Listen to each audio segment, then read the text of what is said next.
ومنهم من يستمع إليك حتى إذا خرجوا من عندك قالوا للذين أوتوا العلم ماذا قال آنفا أولئك الذين طبع الله على قلوبهم واتبعوا أهواءهم. إن الحمد لله نحمده ونستعينه ونستغفره ونعوذ بالله من شرور أنفسنا ومن سيئات أعمالنا. من يهده الله فلا مضل له ومن يضلل فلا هادي له ومن يضلله فلا هادي له. أشهد أن لا إله إلا الله وحده لا شريك له وأشهد أن محمدا عبده ورسوله. يا أيها الناس أوصيكم وإياي بتقوى الله فقد فاز المتقون. قال الله تعالى في القرآن العظيم: يا أيها الذين آمنوا اتقوا الله حق تقاته ولا تموتن إلا وأنتم مسلمون. يا أيها الناس اتقوا ربكم الذي خلقكم من نفس واحدة وخلق منها زوجها وبث منهما رجالا كثيرا ونساء واتقوا الله الذي تساءلون به والأرحام إن الله كان عليكم رقيبا. يا أيها الذين آمنوا اتقوا الله وقولوا قولا سديدا يصلح لكم أعمالكم ويغفر لكم ذنوبكم ومن يطع الله ورسوله فقد فاز فوزا عظيما.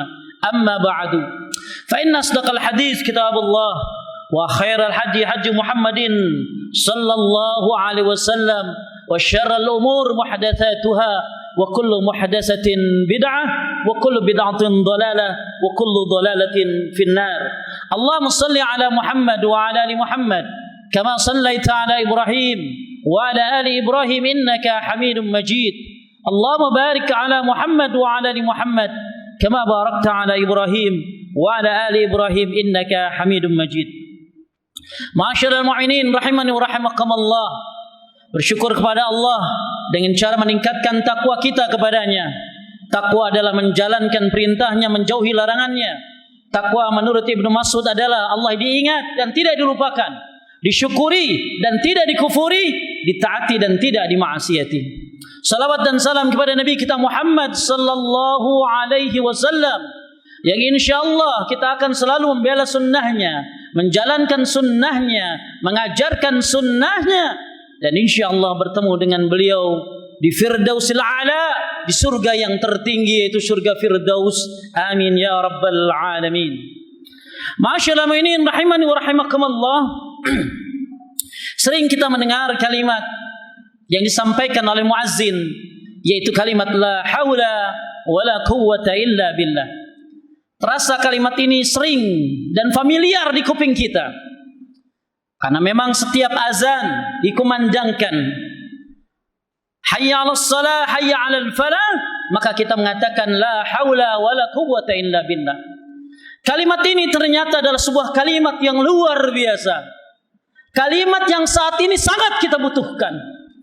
Di mana kita manusia yang lemah, manusia yang sangat lemah, dengan makhluk yang paling kecil sekalipun kita tidak berdaya. Ma'asyiral mu'minin rahimani rahimakumullah. Kita tidak punya kekuatan, tidak punya kehendak, hanya kehendak Allah Subhanahu wa taala. Maka saatnya lah zikir ini kita populerkan, yang sebagaimana Nabi sallallahu alaihi wasallam menyuruh kita untuk membaca sebanyak-banyaknya. Apalagi di saat-saat musibah, apalagi di saat-saat genting, apalagi di saat-saat seperti ini. Bukankah kita pengen sholat jamaah ini terus kita lakukan? Bukankah kita ingin sholat berjamaah di waktu-waktu tidak ada kendala, tidak ada pemisah, tidak ada jeda, rapat sopnya? Kita ingin berharap demikian. Tapi apa yang sudah Anda lakukan? Hanya sekedar prokes? Gak masalah prokes.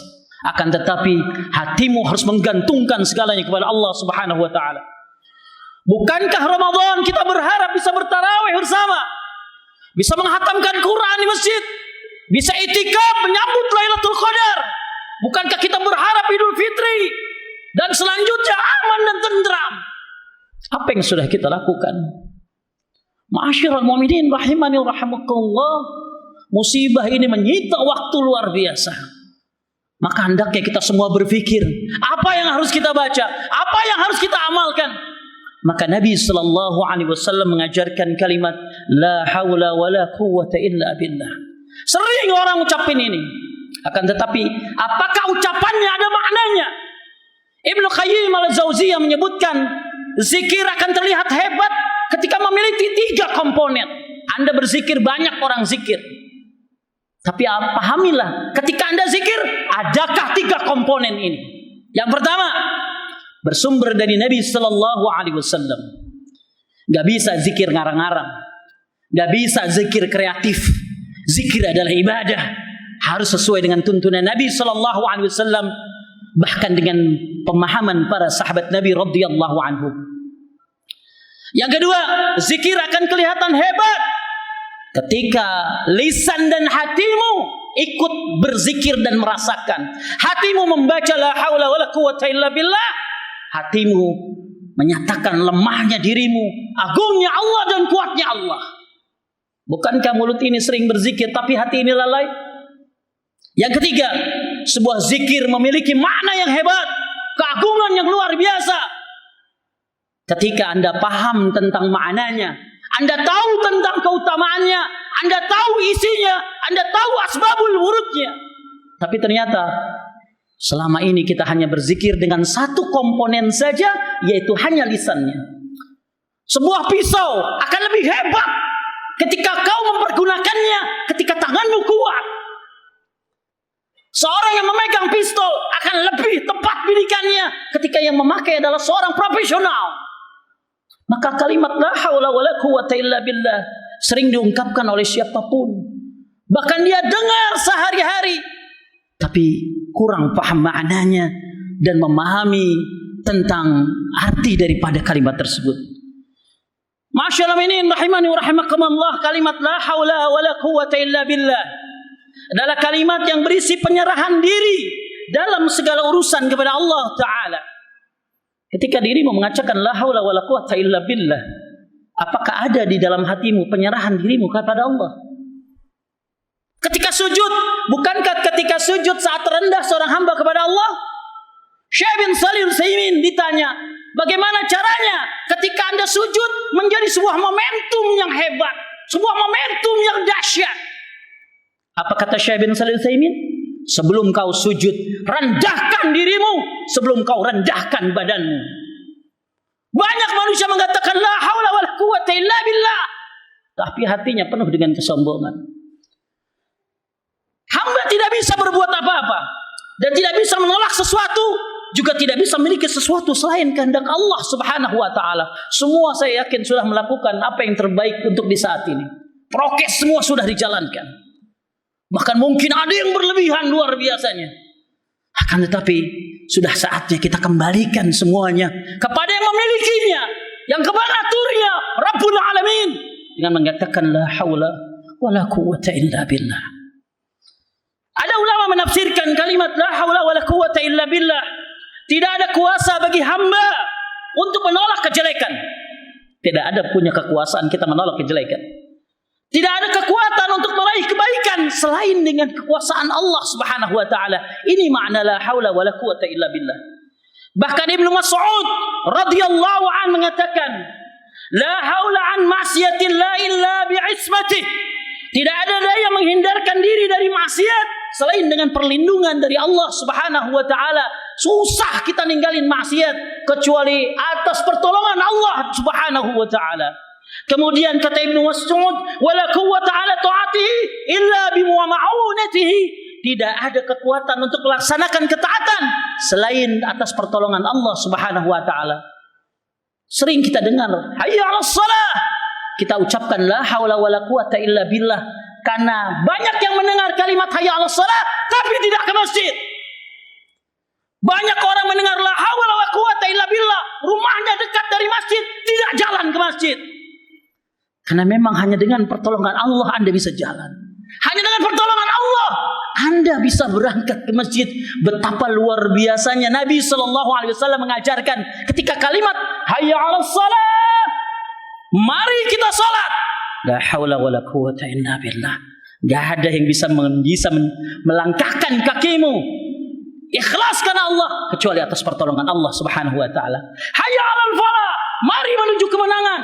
Banyak orang dengar kalimat itu, tapi dia mengucapkan la haula wala quwata illa billah, tidak paham bahwa sebenarnya semuanya tidak akan bisa kita lakukan, baik itu meninggalkan keburukan, baik itu meninggalkan kemaksiatan, baik itu melakukan ketaatan, kecuali atas pertolongan Allah Subhanahu wa taala. Ma'asyiral mu'minin rahimani wa rahimakumullah. Mari kita coba kupas di waktu yang mulia ini, di hari Jumat yang penuh dengan keberkahan ini. Mari kita kupas dan kita coba amalkan kalimat ini. Apa sih keutamaan kalimat hauqalah? Hauqalah adalah kalimat la haula wala quwwata illa billah, disebut dengan hauqalah. Yang pertama, kalimat hauqalah merupakan simpanan di surga. Kita punya mungkin tabungan di bank ini, bank itu. Tapi sudahkah kita memiliki tabungan di surga? Rasulullah sallallahu alaihi wasallam mengatakan, "Ya Abdullah ibn Qais, ala adulluka ala kanzi min kunuzil jannah." Hei Abdullah bin Qais, maukah aku beritahu simpanan pemeliharaan di surga? Maka sahabat mengatakan, "Faqultu bala ya Rasulullah." Aku ingin ya Rasulullah. Maka Nabi mengatakan, "Qul la haula wala quwwata illa billah." Jadi Nabi bertanya kepada sahabat, maukah kamu punya pembendaharaan di surga? Maukah kamu punya simpanan di surga? Mau tentunya. Maka Nabi mengatakan, katakan la haula wala quwwata illa billah. Berapa banyak simpananmu di surga? Berapa banyak harta bendamu di surga? Berapa banyak pembendaharaanmu di surga? Maka sebanyak-banyaknya katakan la haula wala quwwata illa billah. Anda memiliki perbendaharaannya surga. Syaikhul Islam Ibn Taimiyah rahimahullah mengatakan, kenapa Nabi mengatakan salah satu tabungan, salah satu simpanan, salah satu pembendaharaan di surga? Kata Ibn Taimiyah, karena al-kanzu maknanya adalah hauqalah, mengandung makna tawakal dan iftikar, membutuhkan Allah Subhanahu wa taala. Jadi ketika Anda mengatakan la haula wala quwwata illa billah, di dalam kalimat ini ada makna tawakal. Di dalam kalimat ini ada makna iftikar. Apa iftikar? Kita sangat butuh kepada Allah. Ramadan sebentar lagi. Mudah-mudahan dengan zikir-zikir kita pagi sore, habis sholat, ditambah lagi dalam sehari-hari kita banyak mengamalkan la haula wala quwwata illa billah, apapun itu bentuk virusnya. Semoga Allah Subhanahu wa taala segera mengangkatnya dari bumi tercinta ini, dari kaum muslimin dan dari dunia ini. Ma'asyiral mu'minin rahimani wa rahimakumullah. Kata Ibn Taimiyah, di dalam kalimat la haula wala quwwata illa billah ada kalimat, ada tawakal, ada iftikar. Kita ini bukan hanya tawakal tapi sangat butuh kepada Allah Subhanahu wa taala. Bahkan ma'asyiral mu'minin rahimani wa rahimakumullah.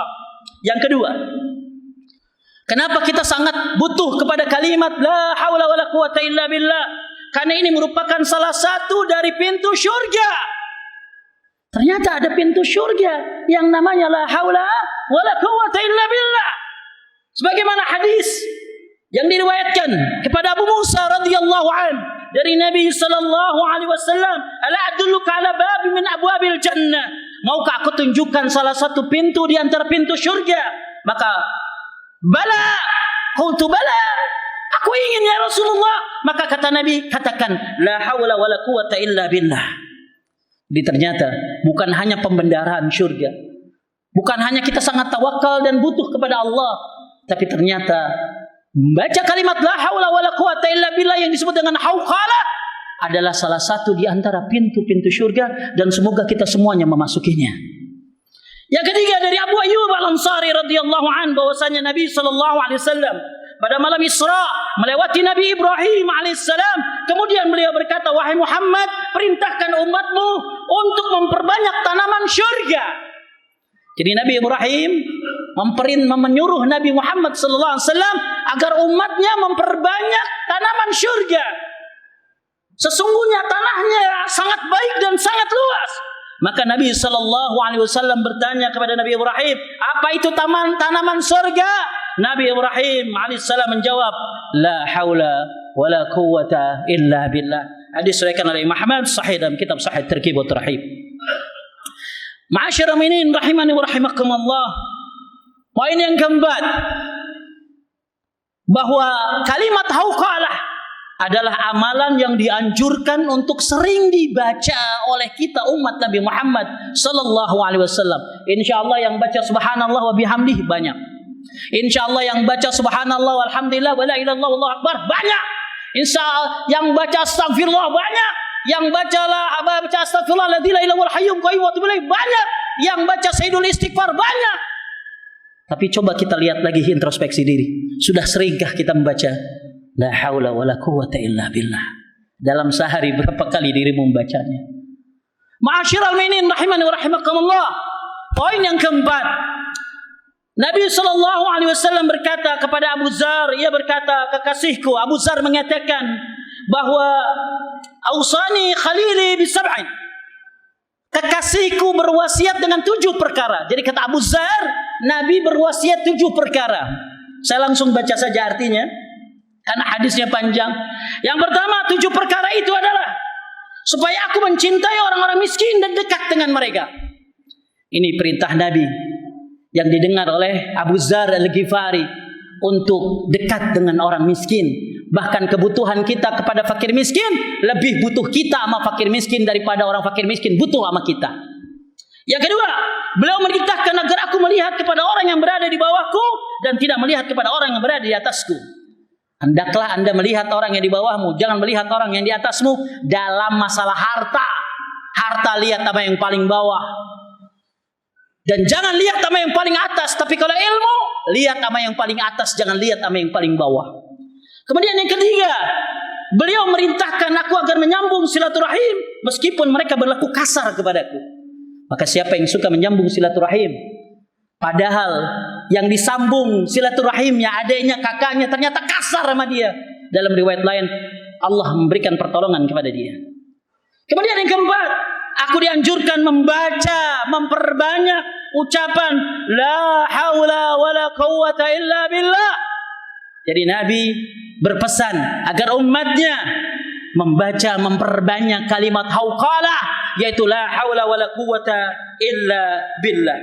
Inilah salah satu dalil bahwa Nabi SAW menyuruh umatnya untuk sering-sering membaca kalimat la haula wala quwwata illa billah, apalagi di momen seperti ini. Masya Allah, orang yang VCR ramenya luar biasa sampai harus ngantri panjang sekali. Masya Allah, ketakutan manusia semuanya. Yuk kita prokes tetap kita jalankan. Perbanyaklah kalimat yang di situ ada tawakalnya, di situ ada butuhnya, di situ kita lemah, nggak bisa apa-apa. Perbanyak mengatakan la haula wala quwwata illa billah. Bahkan Syekh Muhammad Al-Jibrin rahimahullah, beliau ditanya, apakah orang sakit, apakah orang yang kena musibah pantas membaca kalimat ini? Maka beliau menjawab, na'am. Ya, karena makna kalimat ini adalah pengakuan manusia akan tidak berdaya serta lemahnya dirinya dan berharap agar Rabb-Nya memberikan kekuatan padanya. Seakan-akan si sakit mengatakan, wahai Rabb, hamba tidak memiliki daya, tidak bisa mengubah keadaan, tidak pula memiliki upaya dalam melakukan amal kecuali dengan bantuanmu. Hamba membutuhkan taufik dan bantuanmu. Dalam kalimat ini terdapat pengakuan ketidakmampuan dalam daya dan upaya, karena hanya Allah yang memilikinya. Ia membantu dan menolong hambanya dalam urusan agama dan dunianya. Jadi ini saran dari Syekh Abdullah Al-Jibrin rahimahullah, agar bagi yang sakit, yang mungkin ada di antara keluargamu yang sedang sakit, terkena virus ataupun apa, atau terkena musibah, maka perbanyak kalimat la haula wala quwwata illa billah, karena tidak akan pernah bisa berubah keadaan. Khususnya kita semuanya berharap selalu sering membacanya, agar mudah-mudahan dari masjid ini yang membanyak membaca keluar dari sini, mudah-mudahan segera Allah angkat musibah ini. Ma'asyiral muslimin rahimani wa rahimakumullah, Syaikhul Islam rahimahullah mengatakan bahwa kenapa kita disuruh membaca la haula wala quwwata illa billah ketika muazzin mengatakan hayya 'alas shalah? Kenapa? Karena ini minta bantuan kepada Allah agar bisa melaksanakannya. Barakallahu li wa lakum fil Qur'anil 'azim wa nafa'ani wa iyyakum bima fihi minal ayati wa zikril hakim wastaghfiruhu innahu al-ghafurur rahim.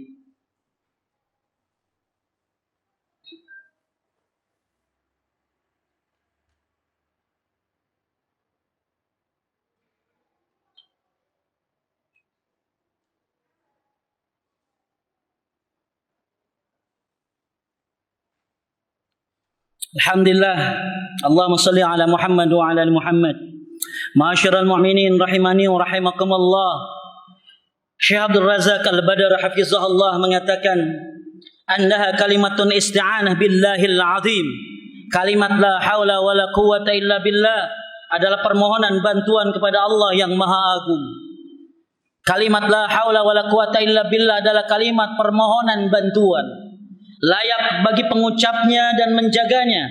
Siapapun yang mengucapkannya, menjaganya, maksudnya adalah untuk wal muhafazu 'alaiha, hendaklah dia menjaganya, menjadikannya sebagai wirid harian sehari-hari. Berapa kali Pak Ustaz? Terserah berapa aja. Tidak boleh menentukan dan menetapkan berapa kali, 100 kali, 1000 kali, kecuali ada dalilnya dari Nabi Muhammad sallallahu alaihi wasallam. Anda mau baca seberapa terserah, silakan. Dan kata beliau, tujuannya agar ia berhasil dengan bantuan taufik dan petunjuk dari Allah Subhanahu wa taala. Tujuan kita sering-sering menjadikan wirid, menjadikan kebiasaan membaca hauqalah adalah tujuannya agar ia berhasil dengan bantuan Allah, taufik dan petunjuk dari Allah Subhanahu wa taala. Terakhir, Imam Al-Munawi rahimahullah mengatakan la haula wala quwwata illa billah walau ya'lamu sahibul haja ma fi hadhil kalimah min al-aun wa taufik wassadad ma tarakuha. Seandainya orang yang mempunyai hajat, siapa di antara kita yang tidak punya hajat? Semua punya hajat, pengen kesembuhan dan lain sebagainya. Seandainya, kata Imam Al-Munawi, orang yang punya kebutuhan mengetahui kalimat kandungan la haula wala quwwata illa billah berupa pertolongan, taufik dan kelurusan hajatnya, tidak akan pernah meninggalkan kalimat itu sedikit pun. Seandainya, kata Imam Al-Munawi, orang yang punya kebutuhan, orang yang sakit, orang yang sedang terbaring di rumah sakit, orang yang sedang kena musibah, orang yang punya kebutuhan, tahu kehebatan la haula wala quwwata illa billah, maka dia tidak akan pernah mau meninggalkan kalimat tersebut. Semoga kita semua orang-orang yang selalu membaca kalimat la haula wala quwwata illa billah, khususnya di saat-saat seperti ini, di saat Covid sedang meninggi, saat sekarang ini, kita berharap hanya Allah Subhanahu wa taala yang benar-benar bisa menolong kita. Hanya Allah yang bisa mengangkat segalanya. Mudah-mudahan dari majelis ini, setelah pulang dari sini, jadikan ini sebuah zikir, sebuah amalan sebanyak-banyaknya. Anda tidak akan pernah mau meninggalkannya kalau Anda tahu kehebatan kalimat ini. Ma'asyiral mu'minin rahimani wa rahimakumullah, kita berdoa kepada Allah Subhanahu wa taala agar kita semuanya dihindari dari musibah ini segera. Amin ya rabbal alamin. Alhamdulillahi rabbil alamin. Allahumma salli ala Muhammad wa ala ali Muhammad kama sallaita ala Ibrahim wa ala ali Ibrahim innaka Hamidum Majid. Allahumma barik ala Muhammad wa ala ali Muhammad kama barakta ala Ibrahim wa ala ali Ibrahim innaka Hamidum Majid. Allahumma inna na'udzubika min jahdil bala wa darkis syaqa wa su'il qada wa syamatatil a'da. Allahumma inna na'udzubika min zawali ni'amatik wa tahawuli afiyatik wa fujaati nikmatik wa jami'i sahatik. Allahumma inna na'udzubika min al-baras wal junun wal juzam wa min sayil asqam. Allahumma ighfir lil muslimina wal muslimat wal mu'minina wal mu'minat al-ahya'i minhum wal amwat. Allahumma ahtim lana min khasyatika ma tahulu bihi bainana wa baina ma'asik wa min ta'atika ma tuballighuna bihi jannatak wa min al-yaqin ma tuhawinu alaina masa'ib ad-dunya. Allahumma matti'na bi asma'ina wa absarina wa quwwatina ma ahyaytana waj'alhu al-waritha minna waj'al sa'rana ala man zalamana wansurna ala man adana wa la taj'al musibatana fi dinina wa la taj'al ad-dunya akbar hammina wa la mablagha ilmina wa la tusallit alaina man la yarhamuna. Barakallahu fikum wa la zikrullahi akbar. والذين اهتدوا زادهم هدى وآتاهم تقواهم